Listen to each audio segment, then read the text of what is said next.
নমস্কার, the untold ট্রুথের আরো একটি ভিডিওতে আপনাদেরকে স্বাগত জানাই। দেশভাগ, দারিদ্র, রাতের কলকাতা আর আরতি থেকে মিস শেফালি হয়ে ওঠার লড়াই। আরতির বয়স যখন মাত্র 6 মাস, দেশভাগের কয়েক বছর আগে বাবার কোলে এই 6 মাসের সেই ছোট্ট আরতি চলে এসেছিল এপার বাংলায়। তারপর বড় হয়ে উঠল একরত্তি মেয়েটি। গান চললেই বিভিন্ন ছন্দে দুলে উঠত শরীর, কিন্তু আরতির চারপাশ জুড়ে শুধুই অর্থাভাব, অনটন। গল্পটা থেমে থাকার, নুন আনতে পান্তা ফুরোনোর। বাবা শয্যাশায়ী, লোকের বাড়িতে কাজ না করলে খাবার জুটবে না। দেশে তখন স্বাধীনতা আসছে। কলকাতার রাস্তায় রাস্তায় দাঁড়িয়ে আছে বড় বড় বন্দুকধারী পুলিশের দল। আরতি ভাবলো তাকেই কিছু একটা করতে হবে, টাকা রোজগার করতে হবে। কলকাতায় তখনও মত্ত পাশ্চাত্য সংস্কৃতিতে ইংরেজ সাহেবদের বাড়িতে বাড়িতে রাতের আবহে জ্বলে উঠত টিমটিমে মৃদু আলো। কখনো মাঝরাতের হালকা ওয়েস্টার্ন ব্লাউজে নেচে উঠত তাদের জীবন। আরতি দেখত সেসব। কোনো এক সন্ধ্যাবেলা আরতির চোখ দেখা যেত অর্ধেক। লুকিয়ে লুকিয়ে সে তখন সাহেব সুবাদের মত্ততা দেখছে। অবশেষে চৌরঙ্গীর ফিরিঙ্গি বাড়িতে কাজের মেয়ে হয়ে কাজ পেল, যেখানে সন্ধে হলেই পার্টিতে চলতো রঙিন জলের ফোয়ারা। মেম সাহেবদের নাচ দেখত লুকিয়ে লুকিয়ে। আর তারপর আড়ালে চলতো রিহার্সাল। পারছে, আরতি পারছে। অনেক ধরনের নাচ ধীরে ধীরে অভ্যস্ত হয়ে যাচ্ছে আরতি। সেই ফিরিঙ্গির বাড়িতে নিয়মিত আসতেন ভিভিয়েন হ্যানসেন সাহেব। এই সাহেবে আরতিকে বেশ পছন্দ হয়ে যায়।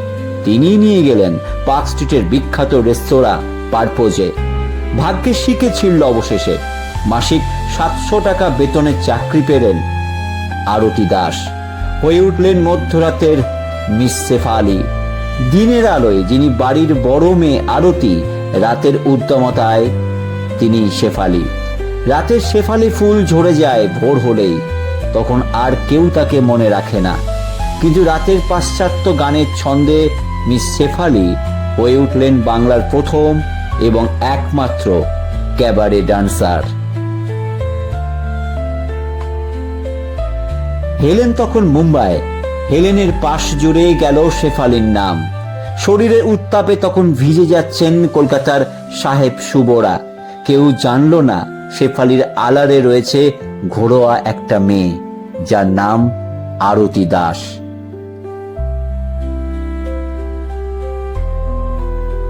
বার নর্তকী, নিরাবরণ হয়ে প্রতি রাতে নেচে ওঠার লড়াই। চোখে টানা কাজল, অল্প পোশাক, মুখে সাদা মেকআপ নিয়ে শেফালি হয়ে উঠেছিলেন ব্যাকরণহীন এক রহস্যময় নারী।